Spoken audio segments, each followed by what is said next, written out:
আসসালামু আলাইকুম রহমতুল্লাহ। কেমন আছো তোমরা সবাই? একটা বিষয় কি জানো, যে জীবন তোমার নিজের চুজ করা, সে জীবন নিয়ে তুমি চাইলেও কমপ্লেন করতে পারবে না। ম্যাচিউরিটি জিনিসটা খুবই ভয়াবহ। একবার ইনস্টল হয়ে গেলে আর আনইনস্টল করা যায় না।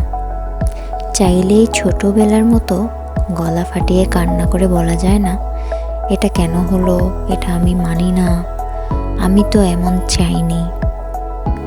যা আমরা ডেকে ঘরে আনি তা আপদ হলেও একান্তই আপন। অভিযোগ মানিয়ে নেওয়ার অথবা মেনে নেওয়ার আর্ট মাস্টার্স করতে করতে বাকি জীবনটা কেটে যায়। আমরা চুপচাপ হয়ে যাই।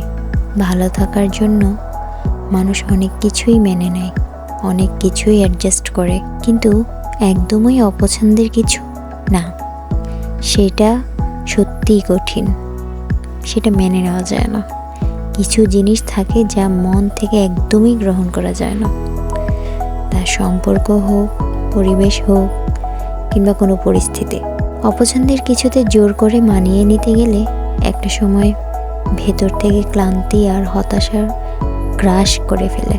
তাই তো মানুষ নিজের শান্তির জন্য কখনো কখনো অনেক কঠিন কঠিন সিদ্ধান্ত নিয়ে নেয়, দূরে সরে যায়, নিজেকে বাঁচানোর চেষ্টা করে। কারণ ভালো থাকা মানে শুধু টিকে থাকা নয়, বরং মনের শান্তিটাও বজায় রাখা। সবাই চায় সুখে থাকতে, কিন্তু সত্যিকারের সুখ কি আসলেই পাওয়া যায়? সত্যিকারের সুখ তখনই আসে যখন আমরা নিজেদের প্রতি সত্য থাকি।